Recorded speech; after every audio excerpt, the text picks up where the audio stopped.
It's arguably one of the most recognizable buildings in Torrance. It's part of what Torrance is. You can't separate the city of Torrance and Torrance High in its history from the very beginning. But it's also famous around the world.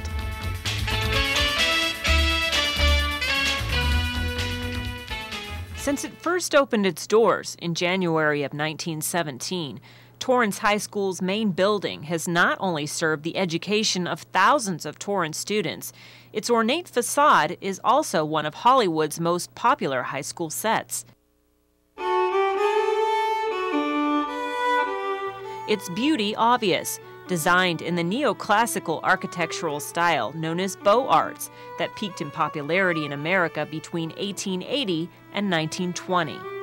Beaux Arts was a return to the Renaissance, or Renaissance especially in America. It came from the École Beaux Arts, or the School of Beaux Arts in France, where in fact they had combined architecture, arts, music. So as a movement came in, it covered so many of the different arts at the same time. The unmistakable Beaux Arts features include a short flat roof and numerous arches that serve form over function. On the first floor, the arches over the windows. They do have square windows, but the arch is reflected there.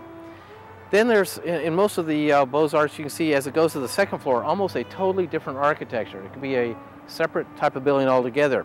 You see at the second floor, the square arches that are between the sets of windows. Down here at the main entry, these columns are not structural columns. They're put on there kind of like gingerbread. It's for the looks. And so you have a lot of ornamentation. The school's elaborate design is very different from the more functionally designed school buildings of today. World War I had been good to the manufacturing plants in Torrance, and the new industrial city was thriving. It needed a school to serve its growing population. According to this March 1916 article in the Los Angeles Times, the Dominguez Land Company offered to sell a 9-acre parcel of the highest and most sightly ground in Torrance for school purposes to the Los Angeles Board of Education. The land company's president, Jared Sidney Torrance, and First National Bank president George W. Post were instrumental in finalizing the deal. The plan called for the design of a 10-room building to be called Torrance School. The final blueprint, the work of architect Richard Collin Farrell. Later in 1932, Farrell designed 2 additional wings to extend the building.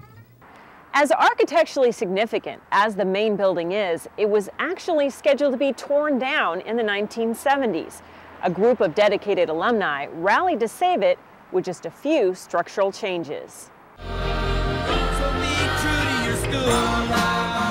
gentleman that was in the building and safety department, Don Fulton, was a Torrance High grad. So Don Fulton rallied his fellow Tartars, and the City of Torrance worked with the school district to do the earthquake proofing of the school, but to make sure that the preservation of the original building stayed. Among casualties of the retrofit, interior ornamental pillars were covered with orange 70s tile, but the school's famous front and senior patio and fountain behind it remain intact. It's the culmination of an effort that involved the U.S. Department of the Interior, the State Department of Historic Resources, the city officials, the school district. In 1983, Torrance High celebrated placement on the National Register of Historic Places. While the main building receives most of the attention for this accolade, what many don't realize is that Torrance High School has 3 additional buildings on the registry. These include the Mediterranean-style Home Economics Building built in 1923, connected by the colonnade to the main building on the north end of campus. Another, the site of the original Torrance Elementary School and adjacent auditorium, built in Italian Renaissance style on the south end of campus. And finally, the Assembly Hall built after the original auditorium was destroyed in the 1933 earthquake. The 33 earthquake comes and sadly really made an impact here at Torrance High. The beautiful auditorium, which was an auditorium on the top and a cafeteria below and gymnasium below, was destroyed. Construction for the assembly hall that stands today was funded by the Works Progress Administration, or WPA. The WPA was the largest agency created by Franklin Delano Roosevelt and an act of Congress in 1935 to provide income and jobs to the unemployed during the Great Depression.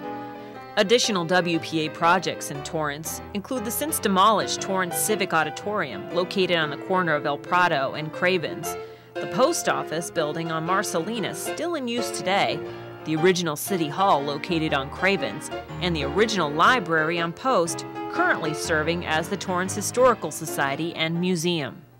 It's amazing. I'm just so thrilled to be going to a school like this. We got to see this really cool mural made by the WPA. It was an awesome experience just to get to see something like that in your lifetime, and it's cool to actually go to school every day and see it. This mural was also painted in 1936 and commissioned by the WPA.